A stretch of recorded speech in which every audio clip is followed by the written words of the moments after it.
Si je lance une vidéo sur mon téléphone, et puis que je passe à une autre, et puis encore une autre, vous pensez sûrement que je suis sur TikTok ou Instagram.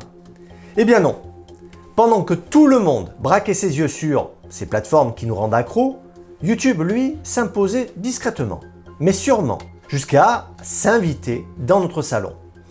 Au point qu'aujourd'hui, le basculement est acté. YouTube est désormais le premier média mondial. Avec plus de 62 milliards de dollars de chiffre d'affaires, la plateforme vient de détrôner Walt Disney Company. Ses revenus publicitaires font désormais mieux que ceux de Paramount, Warner et Discovery, le tout réuni. Il faut bien le comprendre, ce n'est plus une simple plateforme vidéo, non. C'est devenu le média qui façonne notre quotidien. C'est pour ça qu'on va décrypter ce phénomène et voir tous les changements que cela implique dans nos vies. Bonjour à tous. On ne s'en rend peut-être même pas compte, mais YouTube est devenu un incontournable. Une grosse machine qui affiche des chiffres qui donnent le tournis. 2,5 milliards d'utilisateurs mensuels, plus d'1 milliard d'heures visionnées chaque jour, dans plus de 100 pays, pour plus de 31 milliards de dollars de revenus publicitaires. C'est énorme. Mais ce n'est pas dû au hasard, car YouTube a su s'imposer au fil des années comme un incontournable. Regardez, votre lave-linge est en panne. Vous voulez le réparer? Comment vous allez faire si vous êtes comme moi un bricoleur du dimanche? Eh bien, vous allez sûrement opter pour un petit tuto YouTube. C'est simple, c'est pratique et c'est ça, la première force de son modèle. On va sur la plateforme pour deux raisons simples. Soit pour chercher quelque chose de précis comme une recette ou un tuto, ou alors simplement pour se divertir. Et ça marche.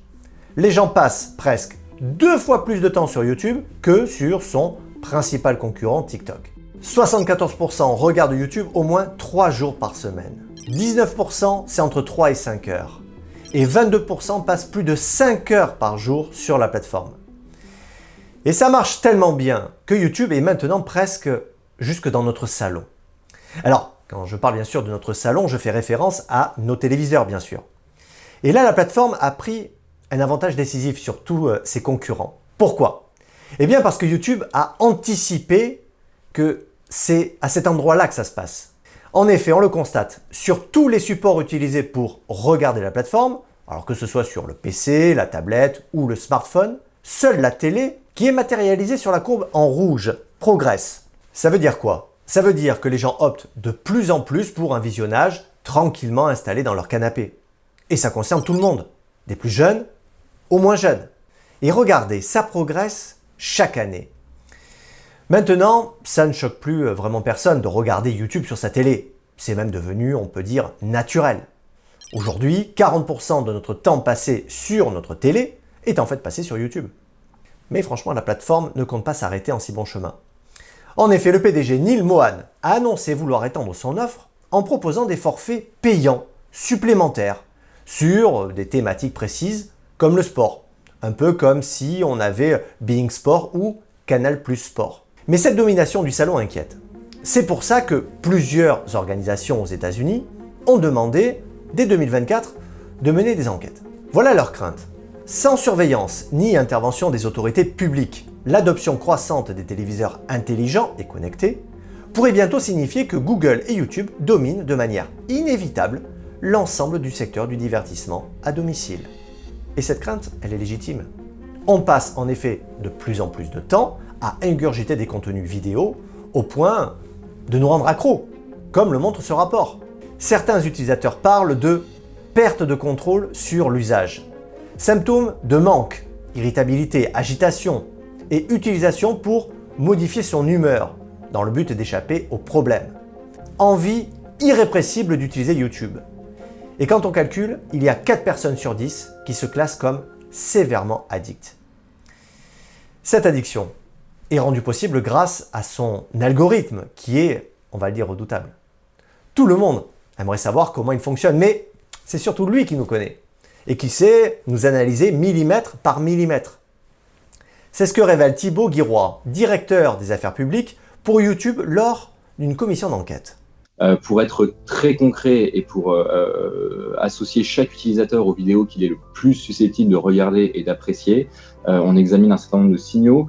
À vrai dire, il y a 80 milliards plus de 80 milliards de signaux utilisés pour l'algorithme de recommandation de YouTube. Mais dans les grandes lignes, on va regarder ce que les utilisateurs regardent, notamment par le biais des historiques de visionnage et de recherche d'un utilisateur.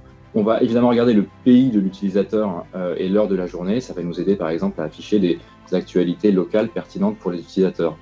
Et une fois qu'on vous connaît bien, qu'est-ce qu'on fait? Eh bien, on vous propose les meilleures vidéos. Mais pas au sens où vous l'entendez. Pas les meilleures vidéos en termes de qualité, non.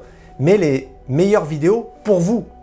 Pour que vous puissiez rester le plus longtemps possible sur la plateforme.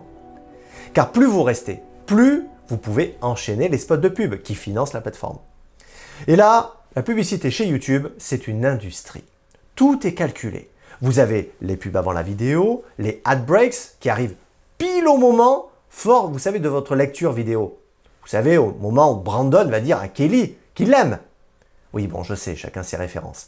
Bon, vous avez compris l'idée en tout cas. Et vous avez enfin les publicités qu'on ne peut plus zapper et qui sont arrivées il n'y a pas si longtemps que ça. Elles durent entre 30 et 60 secondes. Et visiblement, ça agace le spectateur. Sur Reddit, les discussions comptent des milliers de commentaires qui montrent que les utilisateurs sont en colère.